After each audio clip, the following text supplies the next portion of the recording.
어머니는 세상에서 가장 위대한 이름이다. 그 전까지는 저도 막연하게 알던 말인데 이제 아이를 낳고 부모가 되어보니까 그 말의 뜻을 조금 알겠다 싶었습니다. 아버지의 사랑도 물론 고귀한 것이지만 어머니만이 줄 수 있는 그런 강력한 사랑이 있더라고요. 때는 저희 딸 다빈이가 이제 1살 된 다빈이가 처음으로 예방주사를 맞던 때였습니다. 3개월째였나? 예, 그때였습니다. 예, 처음으로 예방주사를 맞게 되니까 어떻겠습니까? 항체가 그 몸에 들어가니까 그 몸에서 열이 나는 거예요.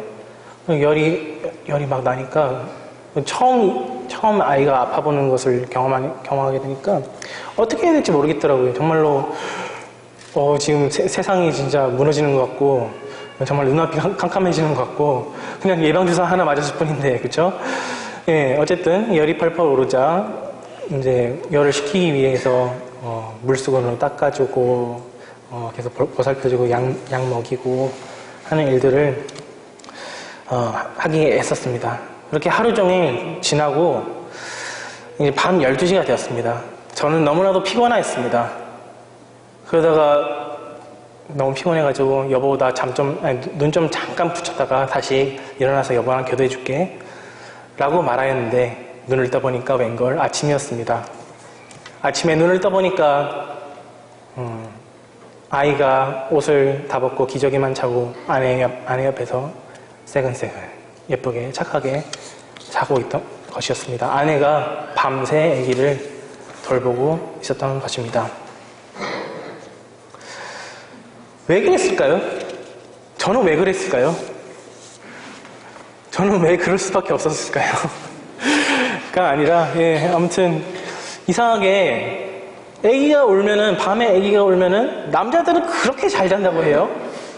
그리고 엄마들은 그 소리를 너무나도 잘 듣는다고 해요. 아기가 조금만 애행거려도 그 소리가 다 들린다는 거예요, 저희 아내는. 근데 저는 그 소리가 하나도 안 들려요. 하나도 안 들리고 아기가 정말로 힘들어가지고 크게 온 힘을 다해서 울 때 그래서야 조금 들립니다.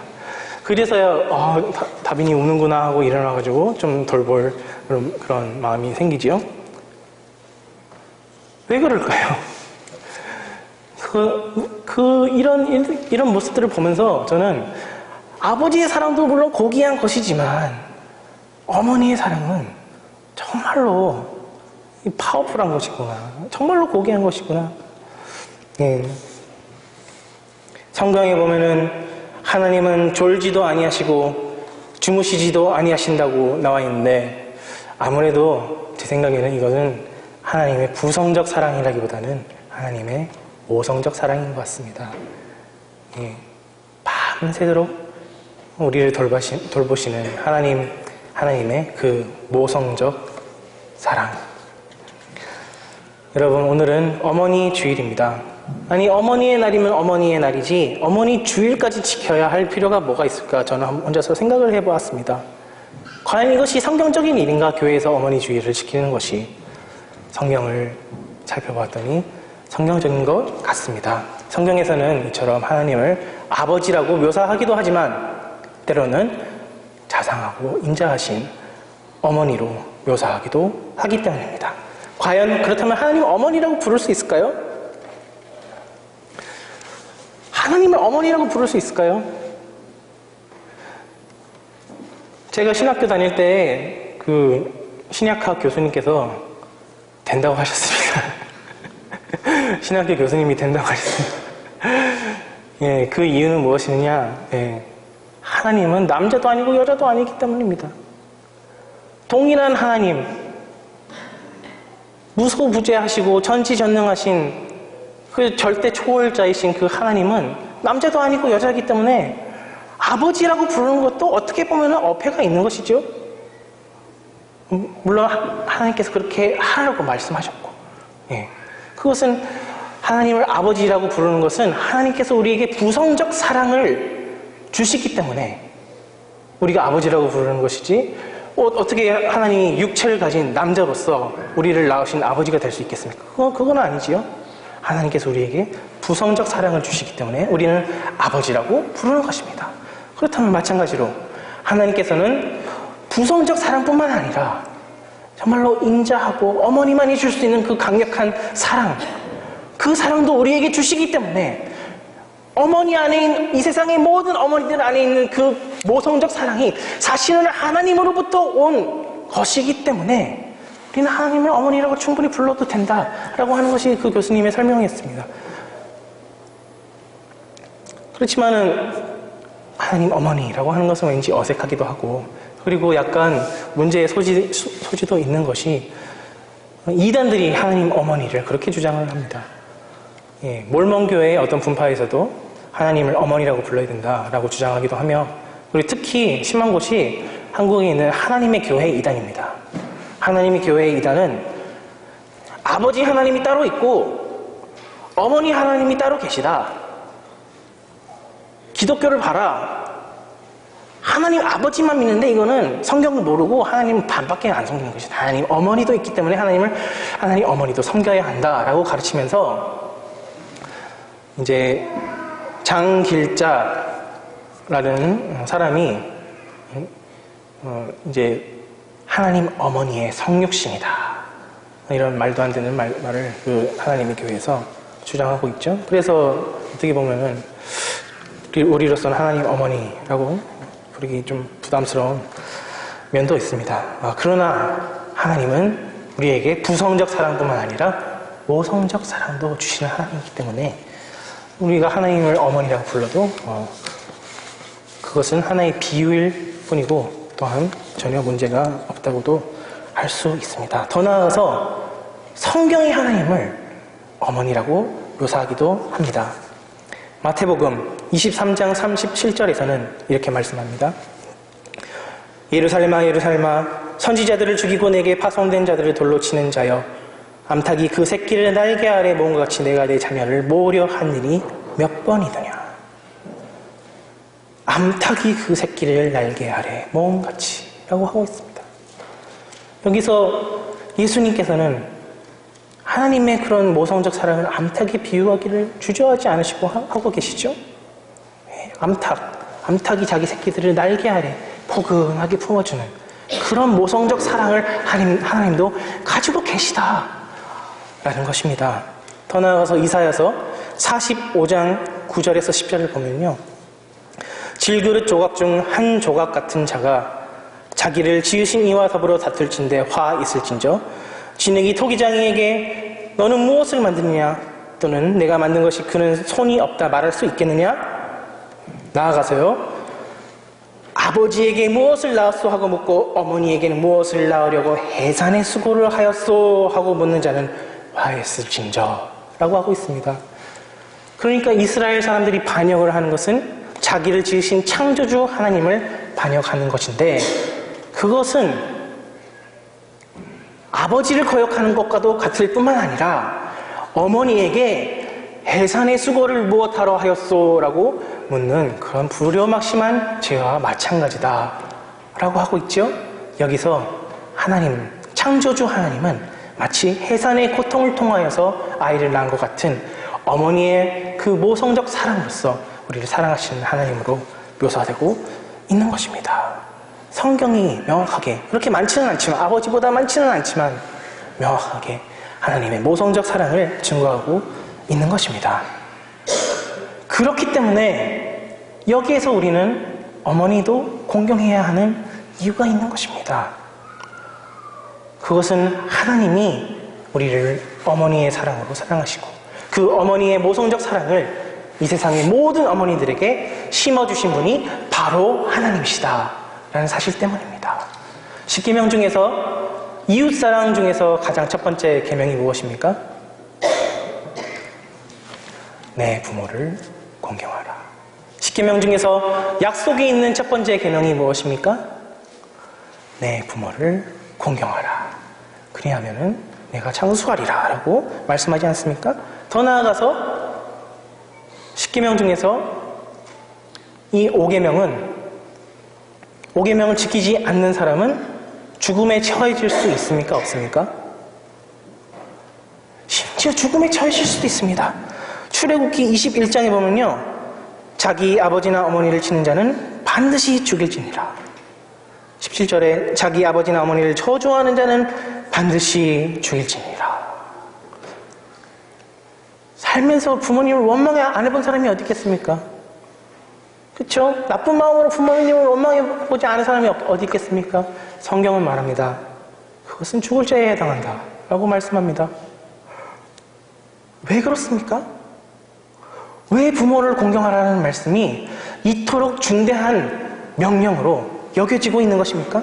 그것은 바로 부모님을 주신 것이 하나님이고 아버지의 사랑, 어머니의 사랑을 느끼게 해주신 것이 바로 그 권한이 하나님께 계시기 때문입니다.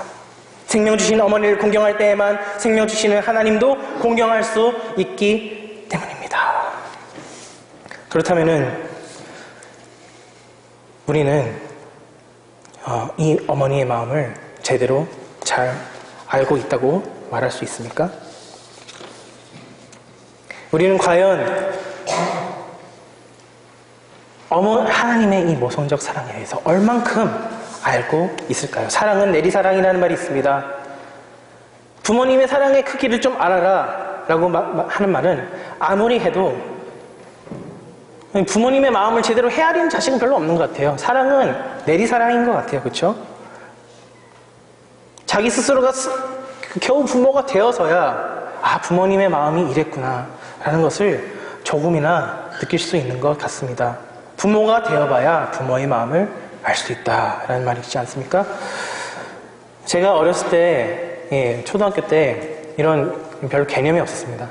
부모님이 계신 거는 너무나도 당연하다고 생각했고, 부모님이 저에게 좋은 옷을 사주시고, 그리고 맛있는 밥을 먹여주시는 것은 너무나도 당연한 일이라고 생각했습니다. 부모님이 나에게 생명을 주신 것은 너무나도 당연한 일이다.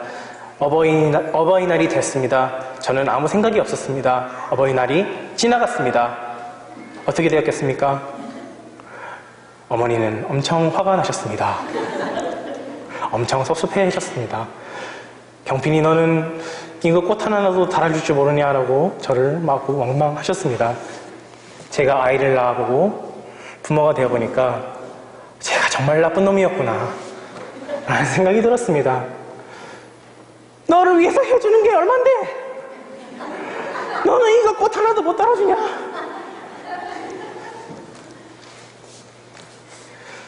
사랑은 내리사랑인 것입니다.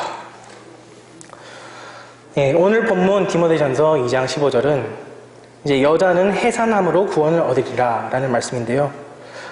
바로 이런 맥락에서 이해되어야 할 것 같습니다. 부모는 부모가 되어서야 부모의 마음을 안다라는 맥락에서요. 이 본문이 사실은 아주 논쟁의 여지가 있는 본문입니다. 디모데전서 2장은요, 사실. 앞에 절들을 보시면요, 여자는 가르치지 말며, 남자들을 조용하게 따르며, 여자는 아주 수동적으로 남자들을 따르는 그런 것으로 묘사되어 있죠. 그래서 학자들마다, 이것은 당시 문화에 따른 것이기 때문에 오늘날 문화에서는 다르게 적용돼야 된다. 또 다른 쪽에서는 아니다, 이것은 성경 말씀이기 때문에 여자들은 교회에서 가르쳐서는 안 되고 설교자로 세워서는 안 된다. 이렇게 의견이 아직까지도 분분한 것이 이 앞절의 9절인데요. 이 15절의 말씀은 제가 보기에는 그렇게 논쟁거리가 되는 말씀은 아닌 것 같습니다. 부모가 돼서야 부모님의 마음을 알게 된다. 이거는 여자는 집에서 애 낳아보라는 그런 말이 아닙니다. 그것은 출산이라는 사명이 아주 고귀하다. 이 고귀한 사명을 가진 여성은 아주 위대하다라고 말하고 있는 것입니다. 출산은 구약시대 때부터 어머니들의 거룩한 사명이었습니다. 흔히 원시복음이라고 알려진 원시복음 들어보셨나요? 다들 아시죠? 창세기 3장 15절에서 여자의 후손이 뱀의 머리를 상하게 할 것이라 라는 말씀이 있는 것을 여러분 잘 아실 것입니다. 그런데 여기에서 후손이라는 단어가 성경에서 처음 등장합니다. 하나님은 창세기 1장 26절에서 이미 생육하고 번성하라, 땅에 충만하라, 땅을 다스리라 라고 명령하셨어요. 그래서 생육하고 번성하고 땅에 충만해질 것을 이미 말씀을 하셨습니다. 그러나 실제로 후손에 대한 얘기가 나오는 것은 비로소 창세기 3장 15절에 와서야 나오는 것입니다. 여자의 후손이 뱀의 머리를 상하게 할 것이라. 이것이 의미하는 바는 무엇이었습니까? 아담과 하와가 경건한 자손을 낳음으로써 그리하여서 여자의 후손이라고 불리는 메시아가 나실 것인데 그 메시아만이 너희 인류를 구원할 수 있다라고 하는 것이었습니다. 따라서 구약시대에서는 경건한 아이를 낳아서 기르는 것이 정말로 그 무엇보다 귀중한 사명이었던 것입니다. 그런데 창세기 6장에 보면 어떻게 나옵니까? 하나님의 아들들이 누구랑 결혼합니까? 사람의 딸들과 결혼하는 것입니다. 이것은 무엇을 의미합니까?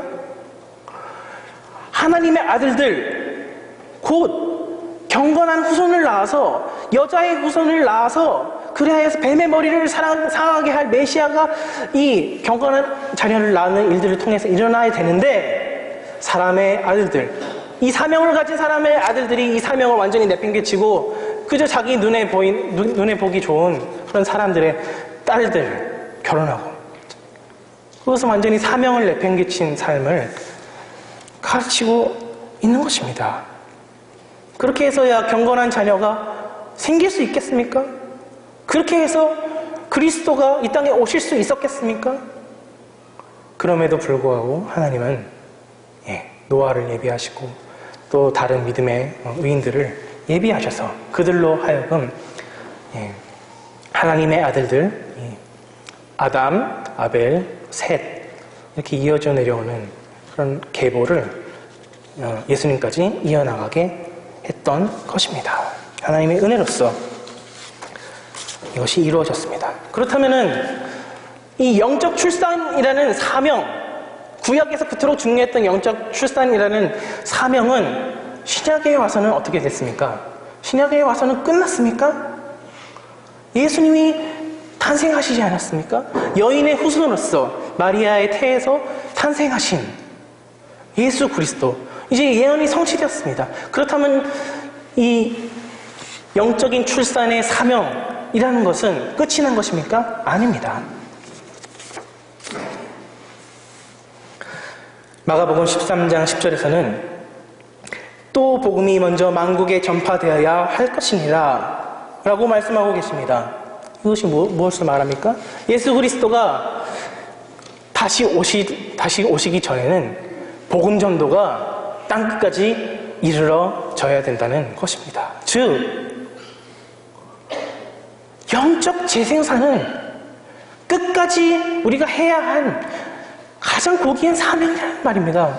여러분, 이 영적 재생산을 끊임없이 해나갈 때에 그때서야 비로소 그리스도께서 재림하시는 것입니다. 구약의 성도들이 영적인 출산을 통하여서 그리스도가 초림하시게 되었다면 신약 이후의 성도들은 영적인 출산을 통하여서 전도와 선교를 통하여서 그리스도가 재림하시게 된다는 말입니다.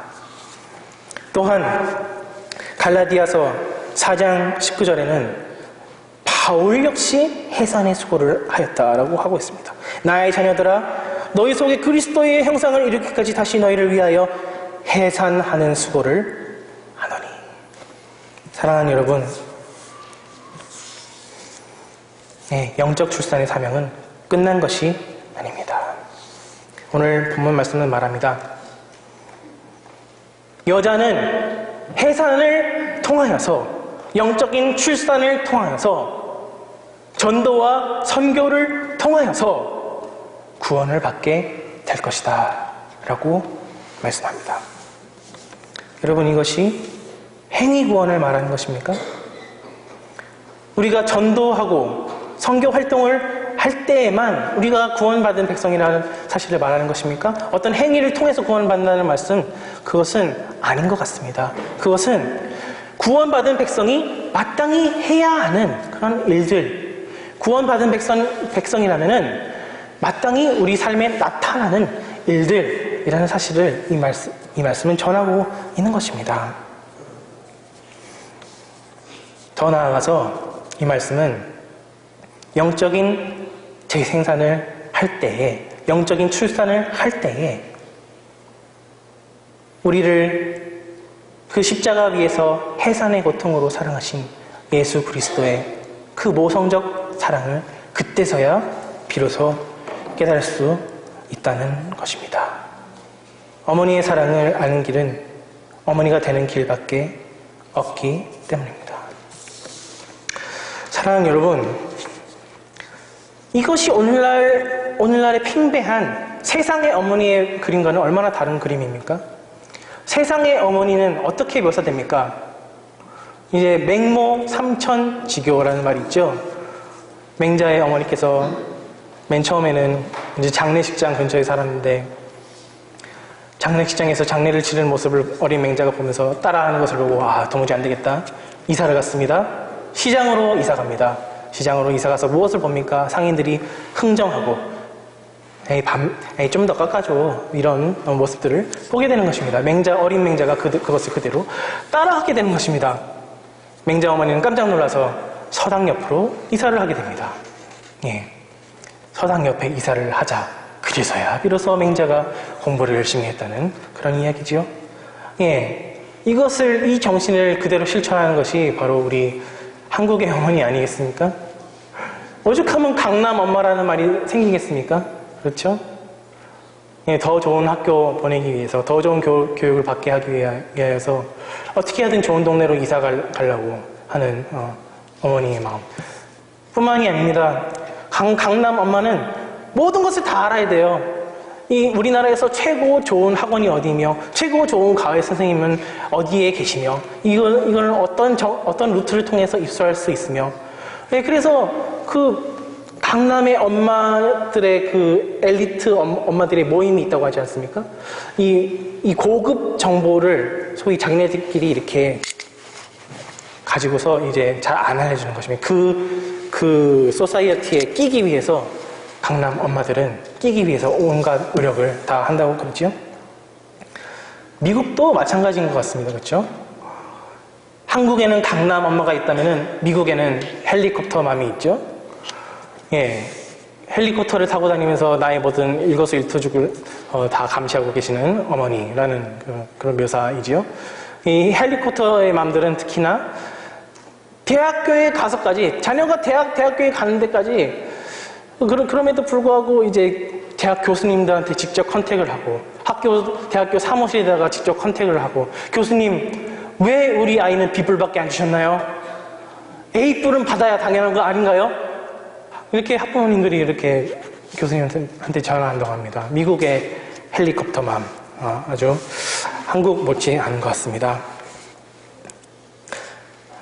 물론 다 해야죠. 물론 자식 대학 좋은 데 보내야죠. 그렇죠. 그렇지만 그게 전부가 되고 있지는 않습니까, 여러분? 자식이 좋은 대학 나오는 거, 자식이 좋은 직장 가지는 거 너무나도 당연히 우리가 추구하는 것입니다.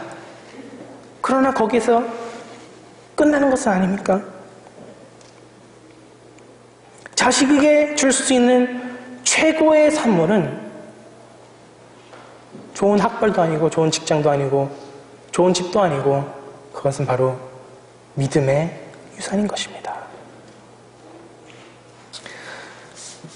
저희 애기 얘기를 했었죠.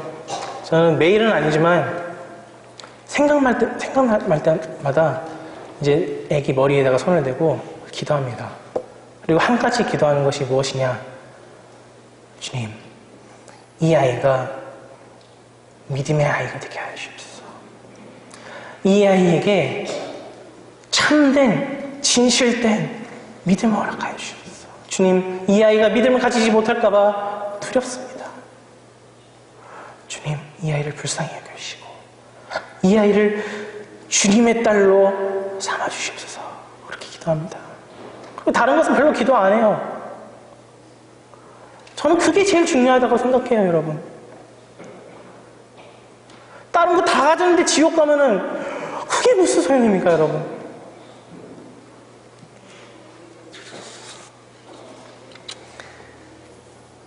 또한 우리는 이 신앙을 혼내서라도 가르칠 수 있어야 하는 것입니다. 잠언 23장에는 이렇게 말씀합니다. 아이를 훈계하지 아니하려고 하지 말라. 채찍으로 그를 때릴지라도 그가 죽지 아니하리라. 내가 그를 채찍으로 때리면 그의 영혼을 수월에서 구원하리라. 자식을 혼내는 것이 그렇게 달갑지만은 않은 일이죠.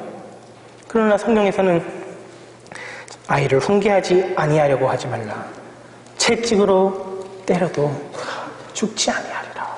죽지 아니하리라. 말씀하는 겁니다. 인간은 본성이 너무나도 악해요, 여러분. 본성이 악하기 때문에 하나님을 벗어나려고 하는 이 본성이 자기 안에 있는 것은 당연한 거예요. 그래서 애들을 혼낼 수밖에 없는 것은 어떻게 보면 당연한 일입니다. 저희 애기도요, 어떻게 그렇게 기도하기 싫어하는지 몰라요. 밥 먹을 때면은 기도를 해야 되잖아요. 그런데 어떤 날은 너무 기분이 좋아가지고 다빈아 기도선 하자 하면 이렇게 기도선을 자기가 하면서 막 징글벙글 합니다. 어떤 날에는 싫대요. 기도하기 싫다는 거예요. 그래서 제가 억지로 손을 이렇게 잡아서 끌어다 가지고 기도를 하려고 그러면은 막 소리를 질러요. 싫다고. 애기들도 그게 있는 거예요. 죄악된 본성이 애기들한테도 있는 거예요. 그렇지만 어떻게 합니까, 여러분? 믿음을 가르쳐야 되지 않겠습니까, 여러분? 여러분의 자식이 인격적인 존재라고 해서 너는 인격적인 존재니까 내가 너가 이렇게 방황하는 것을 내가 존중해 주겠다 라고 해야 됩니까? 우리가 할 수 있는 방법은 다 해야 되지 않겠습니까? 믿음으로 끌고 가기 위해서. 애가 반발할 것 같은데요. 그렇다고 그대로 놔둡니까?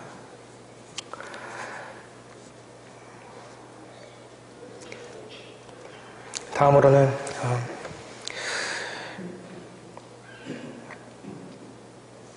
우리 모두를 위한 교훈에 대해서 살펴보겠습니다. 어머니들은 영적인 어머니 또한 되어야 한다라는 사실을 말씀드렸는데요. 이 세상의 어머니들 뿐만 아니라 우리 모든 사람들, 남자, 여자 가릴 것 없이, 남녀노소 가릴 것 없이 모두가 영적인 어머니가 될 수 있다라는 말씀을 드리고 싶습니다. 아까 말씀드렸죠? 심지어 사도 바울까지도 해산의 고통으로 영혼들을 품었다라고 기록하고 있습니다. 예, 영적인 어머니가 되는 것에는 남녀노소의 구분이 없는 것입니다. 누구든지 한 영혼을 품고 그를 위해서 애통하고 그를 위해서 아파하면 그 사람이 바로 영적인 어머니인 것입니다. 교회는 선교적인 교회가 되어야 합니다. 영적인 어머니가 되어야 한다는 것은 우리 모두에게 주어진 의무요, 사명인 것입니다. 교회는 선교적 교회가 되어야 하며 교회는 전도해야 합니다. 생명을 구원하기 위해서 애쓰는 교회가 되어야 합니다. 우리는 이민교회이기 때문에 어쩔 수 없어. 여기 미국에 사는 한인들 내가 뻔히 다 아는데 뭐 그렇다고 아무것도 안 할 겁니까? 정말 최선을 다하고서 그렇게 생각하시는 겁니까? 정말 하나님께 정말로 의지하고 나서 그렇게 얘기하는 겁니까? 교회는 선교하는 교회가 되어야 하고 선교하지 않는 교회는 교회가 아닌 것입니다.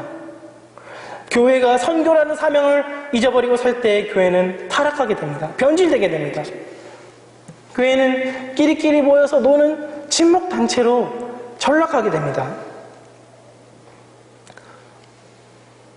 이 끼리끼리 노는 문화, 그것은 지극히 잘못된 것입니다. 왜 새로운 사람들은 껴주지를 않는 것입니까? 왜 나보다 좀 모자라 보이는 사람은 좀 모자르게 취급하는 것입니까? 새로운 사람들한테 더 많은 관심을 가져주고 더 많은 사랑을 베푸는 것이 선교적 교회가 아니고 무엇이겠습니까? 그런 교회 되시기를 축원합니다. 또한 우리 모두가 이 영적인 어머니가 되려고 할 때 반드시 기억해야 할 것이 있는데, 그것은 바로 대가를 치러야 한다는 사실입니다. 출산은 반드시 고통이 따릅니다. 출산은 반드시 고통이 따릅니다. 사람이 경험할 수 있는 고통 중에서 이제 출산의 고통이 가장 크다라는 말을 하지요. 제가 저희 아내 출산을 할 때 같이 병원에 있었는데, 그 고통의 크기가 1부터 10까지 있다라고 하는데, 이제 출산의 고통은 이제 10에 해당한다라고 하더라고요. 그리고 저희 아내도 동감한다고 그러더라고요. 정말로 10에 해당하는 그런 고통인 것 같다.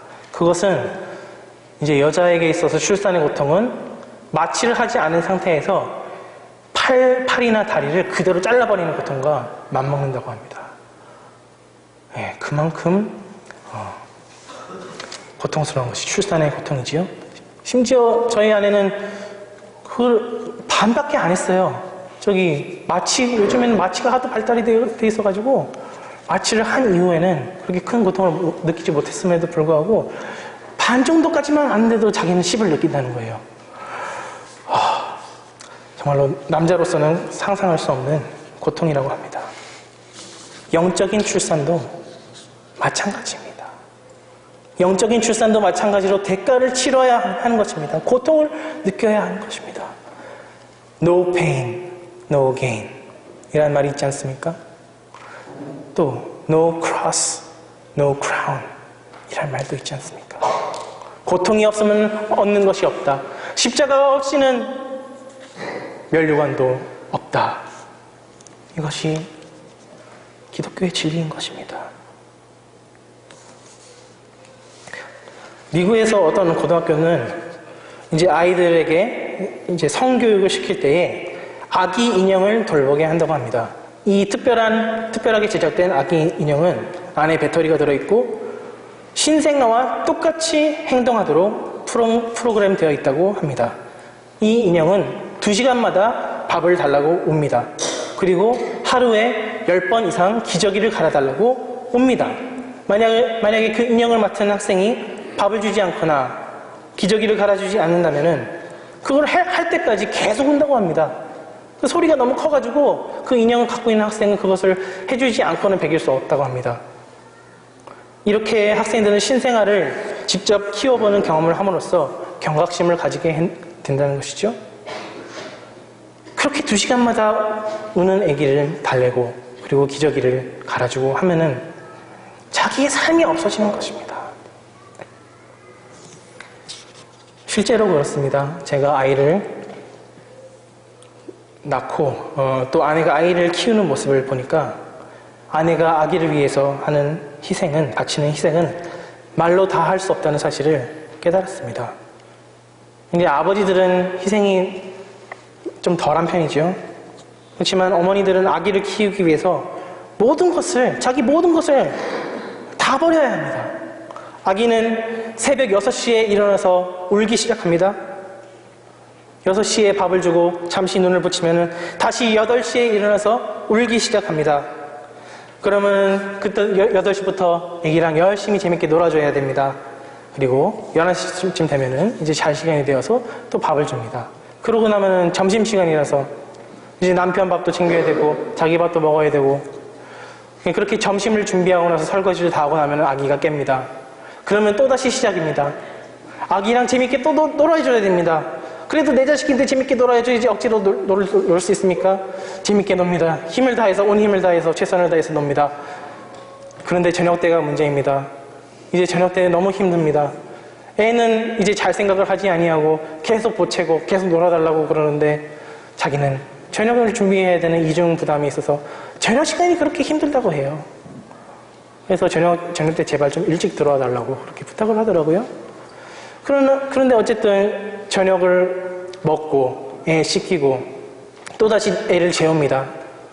지금은 애기가 잘 자지만은 어디 처음부터 잘 자는 애기가 어디 있습니까? 처음에는 2시간도 걸리고 3시간도 걸리고, 그래서 그렇게 해서 애기를 재우고 나면은 밤 10시, 밤 11시가 됩니다. 그제서야 무엇을 할 수 있겠습니까? 이제서야 찾아온 자유시간은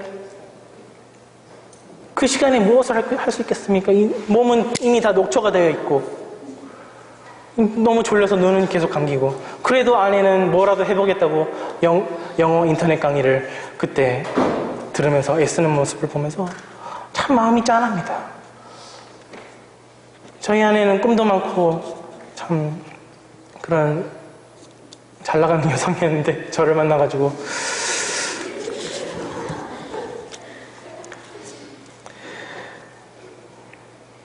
그렇기 때문에 어머니가 세상에서 가장 위대한 이름이라고 하는 것이죠.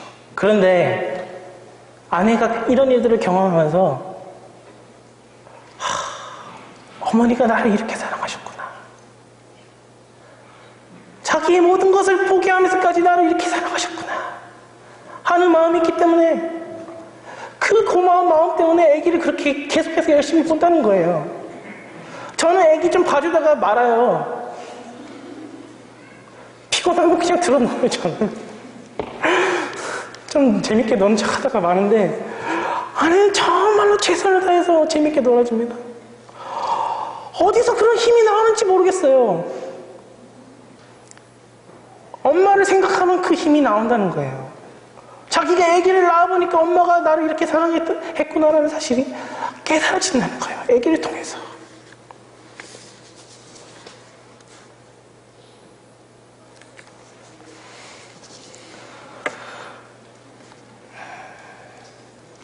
어머니가 됨으로써만 어머니의 마음을 알 수 있는 것입니다. 하나님은 우리 모두가 영적인 어머니가 되기를 원하십니다. 그것은 때로는 견디기 힘든 일이며 우리에게 대가와 희생을 요구하는 것입니다. 때로는 우리의 온 삶을 바칠 것을 요구하기도 하는 것입니다. 지속적으로 견뎌야 하는 인내를 요구하기도 합니다. 그러나 이 영적인 출산의 고통을 통해서만 새로운 생명은 탄생될 수 있기에, 그리고 이 고통을 통해서만 그리스도의 사랑을 깨달을 수 있기에, 그리스도께서 나를 위해서 당하신 고통의 의미를 그때서야 비로소 알 수 있기에 하나님은 우리에게 모두 영적인 어머니라는 고귀한 사명을 맡겨주시는 것입니다. 사랑하는 여러분, 그렇다면 우리는 다시 한번 진지하게 생각해 봐야지 않겠습니까? 나는 과연 영적인 어머니의 사명을 감당하고 있는가? 내가 품고 있는 영혼은 누구인가? 교회 안에서 내가 품고 있는 영혼은 누구이며 교회 밖에서 내가 품고 있는 영혼은 누구인가? 나는 영적인 출산을 위해서 하고 있는 일이 무엇인가? 나는 누구에게 전도를 할 수 있고 누구를 어떻게 섬길 수 있으며 어떠한 대가를 내가 치러야 할 대가는 무엇인가? 진지하게 한번 생각해야 될 때가 아닙니까? 주님의 인도하심을 받으며 우리 모두가 영적인 어머니가 되는 특권을 누릴 수 있기를 기도합니다. 다 같이 기도하시겠습니다.